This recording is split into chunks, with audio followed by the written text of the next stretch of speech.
नमस्कार, स्वागत है आपका। मैं हूं आपके साथ रवि मिश्रा और इस बुलेटिन में मेरे साथ हैं मेरे सहयोगी अंजलि। सवाल संभल का है और सवाल संभल की हिंसा के पीछे की साजिश का है।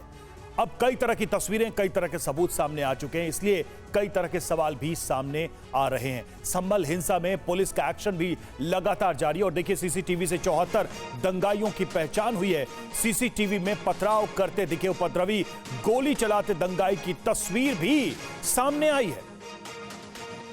2 महिलाओं समेत 27 लोगों की गिरफ्तारी हुई है। तो ये तस्वीरें सामने आई हैं सबूत के तौर पर। और ये बात जो पुलिस लगातार कह रही थी कि किस तरह से पुलिस पर हमले किए जा रहे थे और गोलियां भी चलाई गई, उसी को साबित करने के लिए ये तस्वीरें भी जारी की गई हैं कि जिस तरह से पुलिस पर अटैक किया गया, हमला किया गया, पत्थरबाजी की गई। पुलिस के बयान में आपको याद होगा कि यह भी कहा गया था कि फायरिंग भी की जा रही थी पुलिस के ऊपर।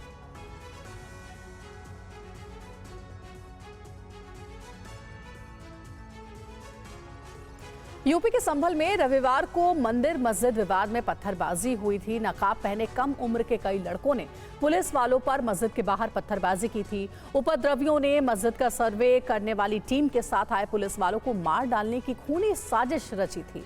रविवार को जामा मस्जिद के बाहर जमा हुई सैकड़ों की भीड़ पुलिस वाले के विरुद्ध कैसे उन्मादी होती चली गई, तस्वीरों में पूरा सच दिखाई दिया है। कैसे दंगाइयों ने सीसीटीवी को तोड़ा, कैसे पत्थरबाजी हुई, ड्रोन कैमरे में यह भी दिखा कि हिंसा की प्लानिंग कैसे हुई। और तस्वीरों के जरिए संभल हिंसा पर क्या खुलासे हुए हैं, हम आपको बताने वाले हैं। आपके सामने एक एक तस्वीर को डिकोड करने वाले हैं। पहली बार नकाबपोश और गोलीबाजों की तस्वीर सामने आई है। इस तस्वीर में आप देख सकते हैं कि एक जगह पर करीब 20 उपद्रवी जमा हैं। कई उपद्रवियों के हाथ में पत्थर हैं। सामने खड़े पुलिस वालों पर हमले भी हो रहे हैं, लेकिन इनमें एक नकाबपोश गोलियां भी चला रहा है। उसने सामने की तरफ बंदूक तानी हुई है, यानी अब यह साफ है कि कई उपद्रवी हथियारों से लैस थे और वो गोलियां भी चला रहे थे, जिसका दावा इसके पहले पुलिस ने किया था कि पुलिस के ऊपर फायरिंग की गई भीड़ की तरफ से। और पुलिस का दावा यह भी है कि जिन लोगों को गोलियां लगी हैं उनमें पुलिस की गोलियां नहीं हैं। और अब देखिए ये जो तस्वीर है, ये जो लाल घेरे में इस शख्स को आप देख रहे हैं, ये देखिए सामने बंदूक तानकर, पिस्तौल तानकर ये फायर करता आपको दिख रहा है। और यही वजह है कि पुलिस के दावों में अब सच्चाई भी नजर आने लगी है।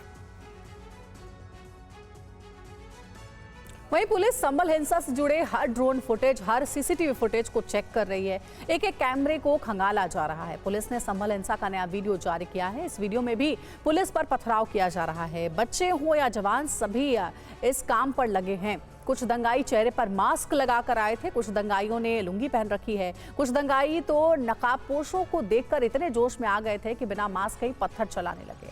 अब ये सभी दंगाई पत्थरबाज पुलिस के रडार पर हैं। ये सीसीटीवी फुटेज जामा मस्जिद के ठीक सामने मोहल्ला कोट गरवी को जाने वाली गली का है।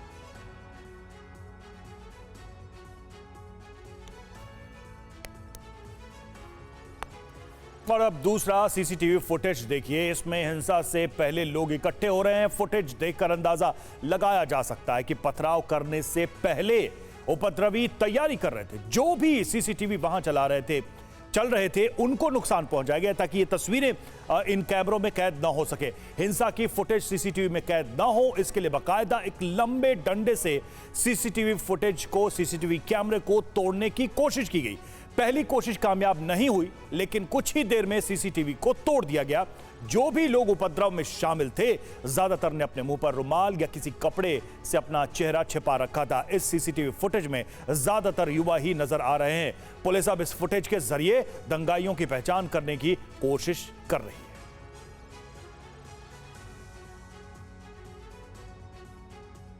और अब आपको तीसरा सीसीटीवी फुटेज भी दिखाएंगे। पथराव के लिए इकट्ठा हुए एक दंगाई को सीसीटीवी फुटेज दिख जाता है।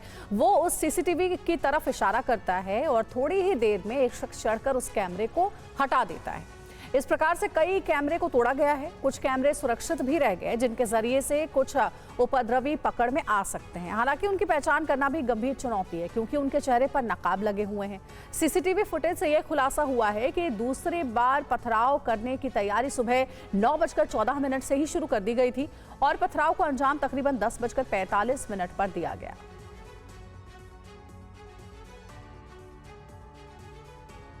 और संभल में फिलहाल क्या हालात हैं, लेटेस्ट अपडेट क्या है, पुलिस की जांच कहां तक पहुंची है, मुरादाबाद रेंज के कमिश्नर अंजनेय कुमार सिंह ने सब कुछ तफसील से बताया।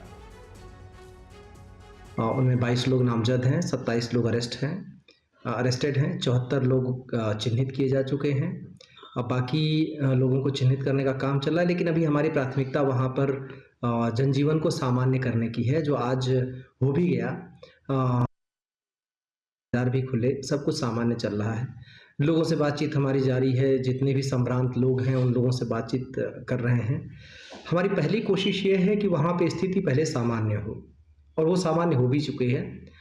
आज सामान्य हो गए। अब दूसरी बात यह है कि हम लोगों का पहले भरोसा अर्जित करें, और जितनी सारे कन्फ्यूज़न क्रिएट किए जा रहे हैं वहाँ ग्राउंड से लेकर सोशल मीडिया तक, उन कन्फ्यूज़न्स को दूर करने के लिए संभल के लोगों का विश्वास में लेना ज़रूरी है, क्योंकि बाहर तो बहुत सारे लोग संभल के जो लोग हैं उनको भड़काने के हर एक प्रयास कर रहे हैं।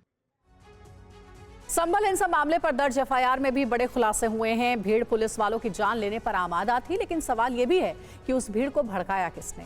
एफआईआर में लिखा है कि उग्र भीड़ ने नारेबाजी करते हुए पुलिस पर पत्थरबाजी और तोड़फोड़ शुरू कर दी थी। पुलिस के कुछ वाहनों और दूसरी गाड़ियों को आग के हवाले कर दिया गया। पास की कई दुकानों में भी तोड़फोड़ की गई। तकरीबन 150 से 200 लोगों ने दोपहर 12:35 पर सीसीटीवी तोड़े। उपद्रवी कह रहे थे कि इनको आग लगाकर मार दो, कोई बचने ना पाए। तो ये सब कुछ एफआईआर की कॉपी में लिखा हुआ है। उपद्रवियों ने कहा था कि पुलिस वालों से हथियार कारतूस छीन लो। भीड़ में से कुछ लोगों ने हसन, अजीम, सलीम, रिहान, मोहम्मद हैदर और अयान का नाम लिया था। पिस्टल छीनने में नाकाम होने पर मैगजीन लूट ली थी, जिसमें 9 गोली थी।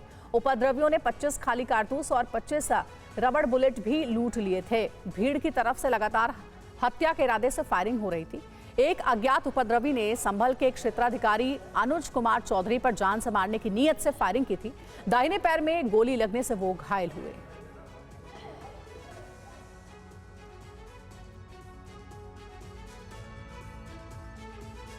वहीं एफआईआर में सांसद जियाउर रहमान बर्क के नाम का भी जिक्र है। सांसद जियाउर रहमान बर्क ने जामा मस्जिद जाकर नमाज अदा करने के बाद भीड़ को जुटाया और भड़काऊ बयानबाजी की।